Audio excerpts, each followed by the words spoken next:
Welcome to the True Rotarian Podcast. This podcast is specially designed for all the true Rotarians by a true Rotarian.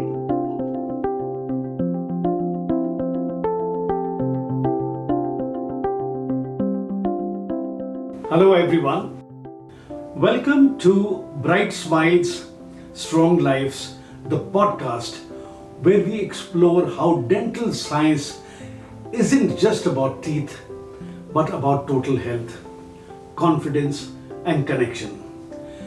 Today, we are going to dive into a topic that's very close to my heart: how orthodontics plays a very powerful role in restoring mouth function and enhancing quality of life in children born with conditions like cleft lip and palate and other craniofacial differences. Whether you are a parent or a patient or a fellow Rotarian or just curious about this subject, this episode will give you a window into the world of dentistry where it meets with the hope of people. Whenever people hear about word orthodontics, they think braces. But orthodontics is much more than that. To understand this better, we have with us a very dear friend and a fellow Rotarian, Dr. Rakesh Malhotra. Welcome to the True Rotarian show, sir. Pleasure to be here. How do you feel coming to a True Rotarian show, talking to all our Rotarian friends about the speciality that you have? No, it's really a wonderful feeling, and because Rotary and Rotarians do such a lot of work all over the world, and as they say, whenever disaster strikes, Rotarians are the first to reach and the last to leave. So it's a pleasure to be addressing, and especially for Rotarians, and on a topic, of orthodontics, which is so very important for your personality and otherwise, which we'll talk about. Wow. What happens is a lot of people, they do not really understand the difference between a dentist and an orthodontics. Now you'll have to guide us or enlighten us. What is the difference between the two? So everyone knows who a dentist or a dental surgeon is, any person who looks after the teeth, health of the teeth, the function of the teeth. Now dentistry, like medicine, also has various specialities and branches. Like after medicine, you have an ENT surgeon, an ophthalmologist, and an orthopedic surgeon, a cardiologist, and Right. a cardiologist. So dentistry also has various specialities. And orthodontics is the oldest speciality of dentistry. The first speciality of dentistry to be formed was orthodontics. Wow. Orthodontics simply means straightening teeth. Teeth which are crooked, teeth which are prominent, so putting them in their proper position on the jaws, where they can look nice, give you a bright, confident smile. More importantly, when we position the teeth with orthodontic treatment in their proper place, they function properly, their longevity is increased. The health and longevity of the teeth gets increased. Wow. So orthodontics that way is very, very important for people who need this. And who is an orthodontist and what is the difference between a dentist or a dentist? An orthodontist is a person who, after completing his dental course, graduation in dentistry, further specializes for another 3 years in the exclusive field of orthodontics. Wow. He's an orthodontist. Great, absolutely And, great. it's really great that this time the RI president Really? this year, yes, he's an orthodontist from Italy. Oh, fantastic. So I'm this is sure very he'll great. also, love watching this show. Yeah. And we will make sure that this clip reaches him also. That will be very nice. The next step comes in, when one hears. Can you explain a little bit about the cleft lip and a cleft palate, which a lot of people have these days, and there's a lot of talk going on? So, like I said, orthodontists and orthodontics deal with straightening teeth which are crooked, malpositioned, So now what happens is children born with craniofacial disorders, so their development of their jaws is not normal, it is abnormal. Okay. And consequently the teeth get really pushed into abnormal positions. Now, cleft lip and palate is one of the most common, probably the second most common birth defect, facial birth defect.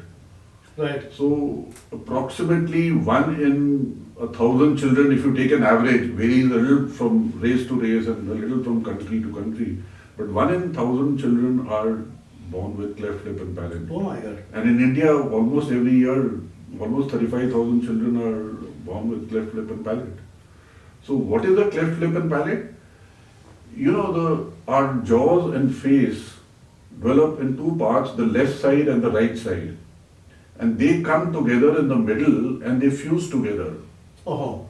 So the left half of the upper jaw and the left half of the upper lip comes to the middle and joins with the right half of the lip and the right half of the jaw, forming a continuous structure.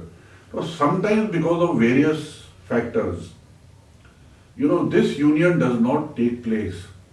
So there is a gap in the lip and there is a gap in the palate.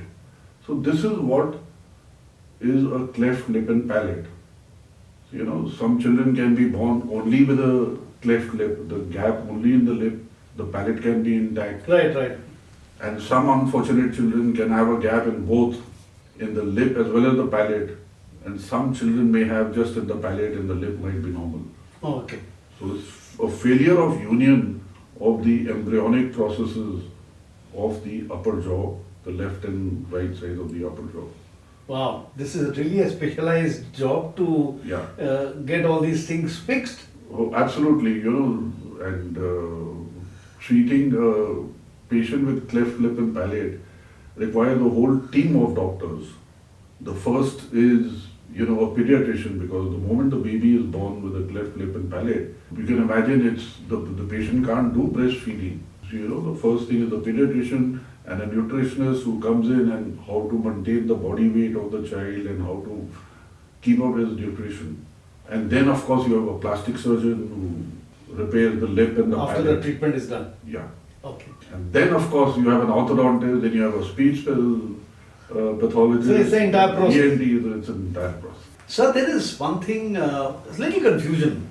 When we talk about orthodontics, we as normal guys, we think about the braces and things like that, for cosmetic, this thing. But you said it's different, orthodontics is different technique altogether for people born with the cleft issues and craniofacial differences.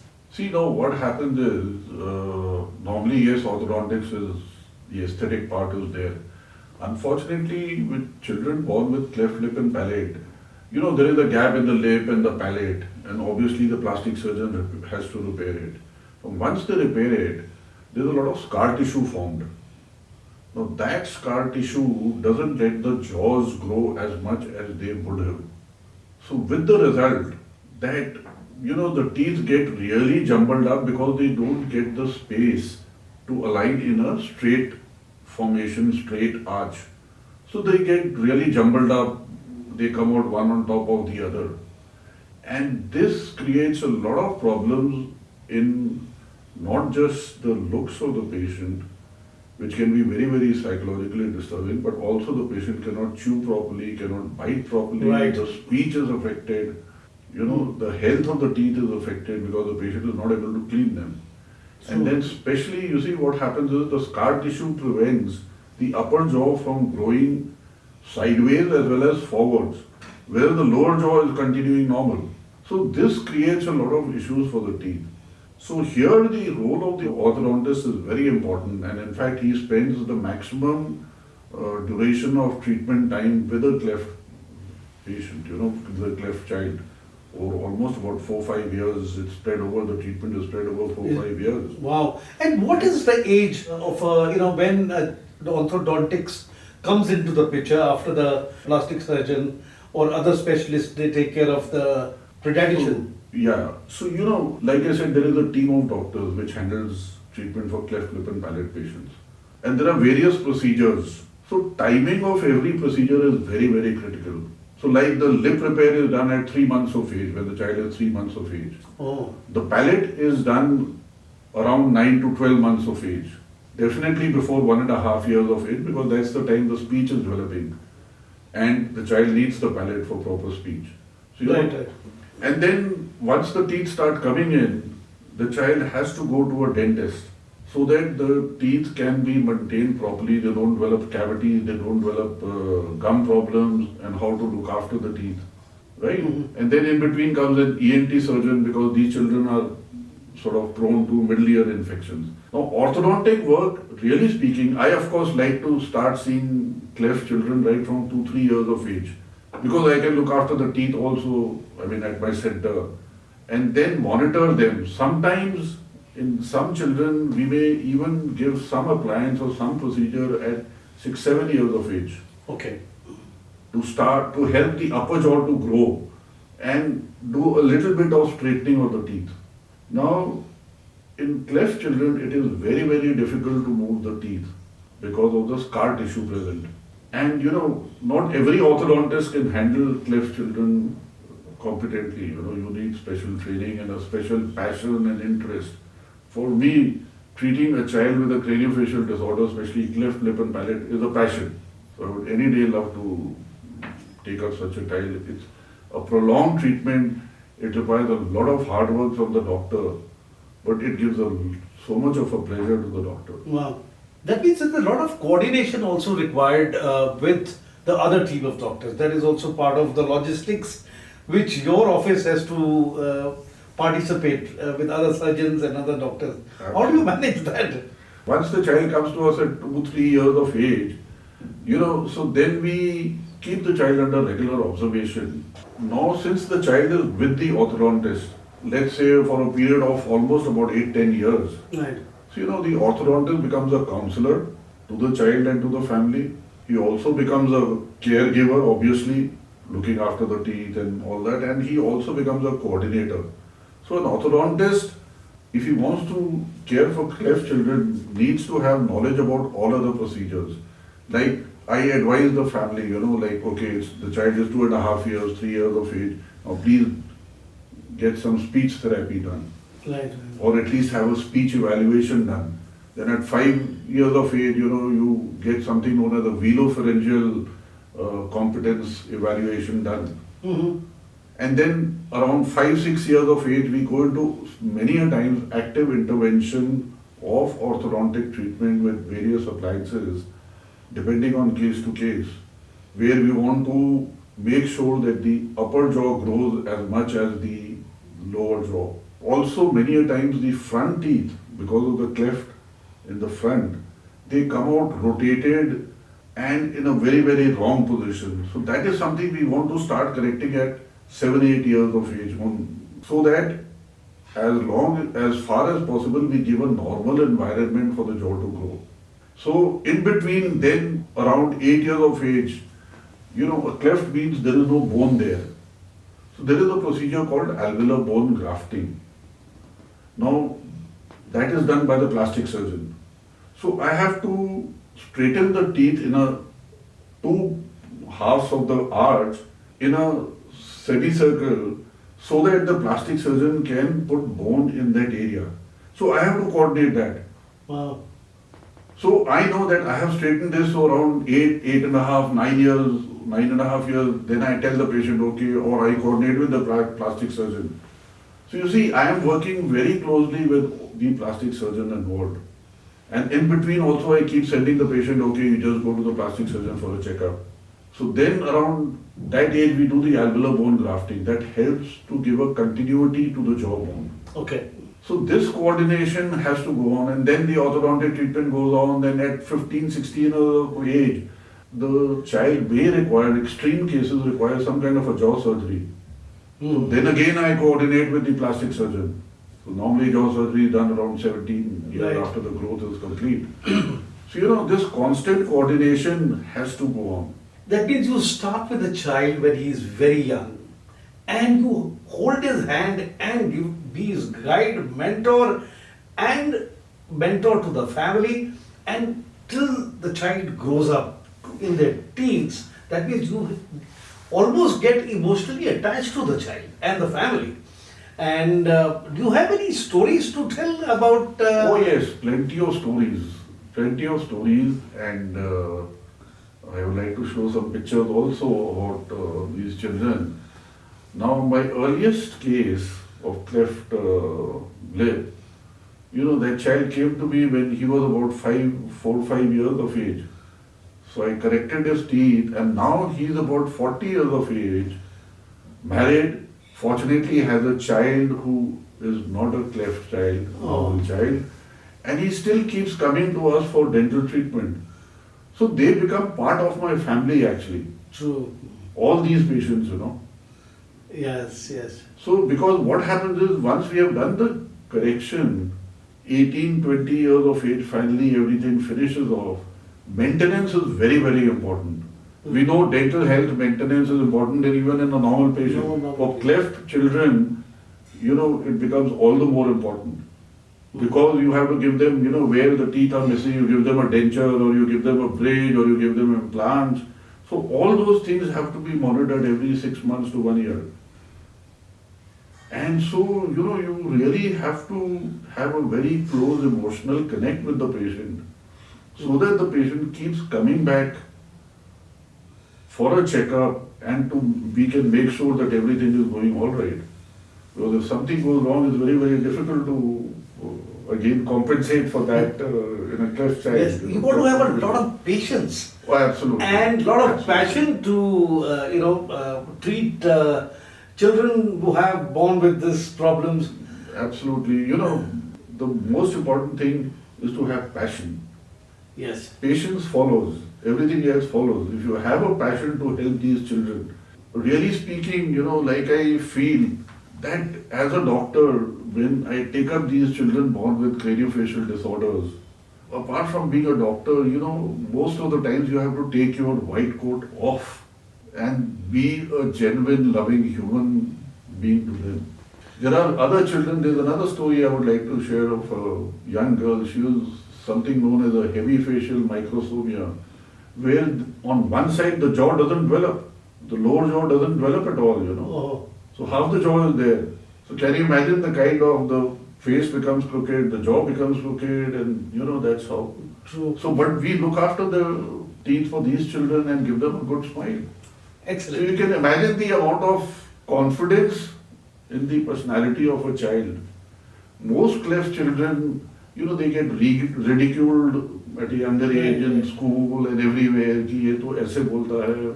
So that is something, a very important aspect of the care we give to them. It changes the whole perspective of and personality of the child.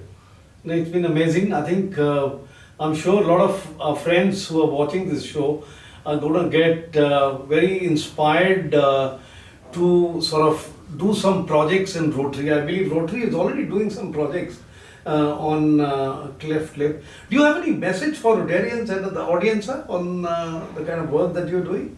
See, my only message is that Rotary is doing some projects on cleft lip and palate, but they are mostly confined to the plastic surgery part.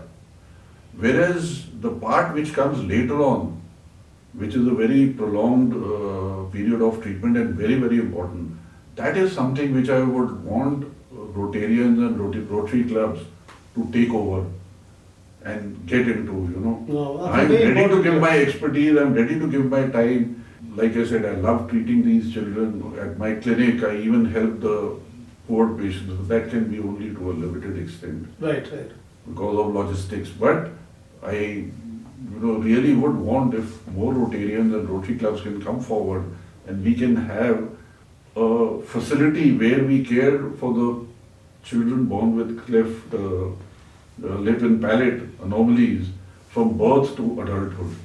That I think is really my dream, to have that kind of a facility. I'm sure when actually once Rotary decides to get into anything, and they always deliver. Like they have taken care of polio, they have taken care of cervical cancer that we are doing right now. Yes. So I'm sure this particular cause is also a very important cause for children who are born with this particular problem without any fault of theirs.